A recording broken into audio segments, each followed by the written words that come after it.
ಕುಮಾರಸ್ವಾಮಿ ಅವರ ಕನಸಿನ ಕೂಸಂತೆ. ಕುಮಾರಸ್ವಾಮಿ ಅವರ ಕನಸಿನ ಕೂಸಂತೆ. ಇವತ್ತು ತಮ್ಮಗಳ ಮುಂದೆ ನಾನು ಹೇಳಲಿಕ್ಕೆ ಬಯಸ್ತೇನೆ, ನಮ್ಮ ರೈತಾಪಿ ವರ್ಗ ಇಲ್ಲಿ ಕೂತಿದ್ದೀರಿ. ಯಾವ 2006ರಲ್ಲಿ ಸನ್ಮಾನ್ಯ ಕುಮಾರಣ್ಣ ಅವರು ಪ್ರಥಮವಾಗಿ ರಾಜ್ಯದಲ್ಲಿ ನಿಮ್ಮೆಲ್ಲರ ಆಶೀರ್ವಾದದಿಂದ ಮುಖ್ಯಮಂತ್ರಿಗಳ ಒಂದು ಪಟ್ಟಕ್ಕೆ ಏರ್ತಾರೋ, ಆ ಸಂದರ್ಭದಲ್ಲಿ ಕೇಂದ್ರ ಸರ್ಕಾರದಲ್ಲಿ SCG ಮಾಡಬೇಕು ಅಂತಕ್ಕಂಥ ಒಂದು ಹೊಸ ಪಾಲಿಸಿಯನ್ನ ಇಂಪ್ಲಿಮೆಂಟ್ ಮಾಡ್ತಾರೆ.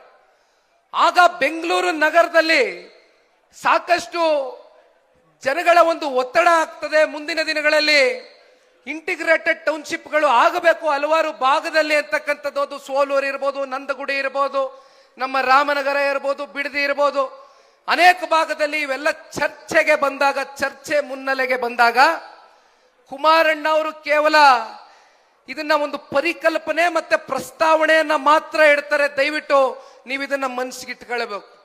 ಕುಮಾರಣ್ಣ ಅವರು ಕೇವಲ ಅದು ಒಂದು ಪ್ರಾಜೆಕ್ಟ್ ಮತ್ತೆ ಕಾನ್ಸೆಪ್ಟ್ ಅನ್ನ ಮಾತ್ರ ಮುಂದಿಡ್ತಾರೆ ಹೊರತುಪಡಿಸಿ ಯಾವ ತಾತ್ವಿಕ ಅಧಿಸೂಚನೆ ಹೊರಡಿಸಲಿಲ್ಲ, ಯಾವ ಪ್ರಾಥಮಿಕ ಅಧಿಸೂಚನೆ ಹೊರಡಿಸಲಿಲ್ಲ, ಯಾವ ಅಂತಿಮ ಅಧಿಸೂಚನೆ ಹೊರಡಿಸಿದಂಥದ್ದು ಸನ್ಮಾನ್ಯ ಕುಮಾರಣ್ಣ ಅವರಲ್ಲ.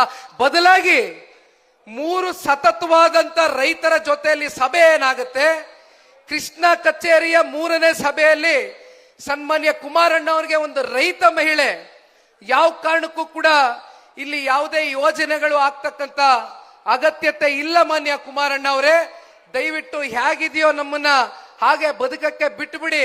ನಾವು ಕೃಷಿಯನ್ನೇ ನಂಬ್ಕೊಂಡು, ಭೂಮಿತಾಯಿಯನ್ನೇ ನಂಬ್ಕೊಂಡು ಇವತ್ತು ಬದುಕನ್ನ ಕಟ್ಕೊಂಡಿದ್ದೇವೆ ಅಂತಕ್ಕಂಥದನ್ನ ಕುಮಾರಣ್ಣ ಅವ್ರಿಗೆ ಯಾವ ಒಂದು ರೈತ ಮಹಿಳೆ ಆ ತಾಯಿ ಹೇಳ್ತಾರೆ, ಆ ಸಂದರ್ಭದಲ್ಲಿ ಕುಮಾರಣ್ಣ ಅವ್ರಿಗೆ ಗಟ್ಟಿತನದಿಂದ ಒಂದು ಮನವರಿಕೆ ಆಗುತ್ತೆ.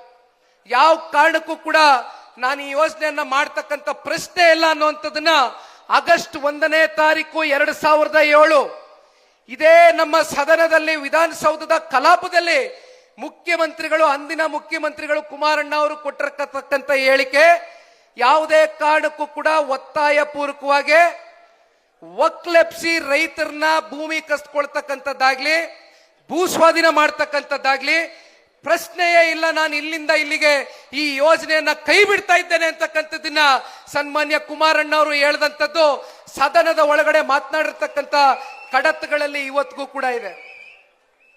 ಅದನ್ನ ನೀವು ಮರೆಮಾರಿಸ್ಲಿಕ್ಕೆ ಆಗೋದಿಲ್ಲ. ನೀವು ಅದನ್ನ ಸುಳ್ಳು ಅಂತಕ್ಕಂಥದ್ದನ್ನ ಸಾಬೀತು ಕೂಡ ಮಾಡ್ಲಿಕ್ಕೆ ಆಗೋದಿಲ್ಲ. ಅದರ ನಂತರ ಭಾರತೀಯ ಜನತಾ ಪಾರ್ಟಿ ಅಧಿಕಾರದಲ್ಲಿತ್ತು, ನಮ್ಮ ಮಿತ್ರ ಪಕ್ಷ. 2011ರಲ್ಲಿ ಅವರು ಕೂಡ ಹೇಳ್ತಾರೆ, ಕೀಪ್ ಅಂಡರ್ ಅಬೇಯನ್ಸ್ ಅಂತಕ್ಕಂಥದ್ದನ್ನ ಪ್ರಸ್ತಾಪ ಮಾಡ್ತಾರೆ.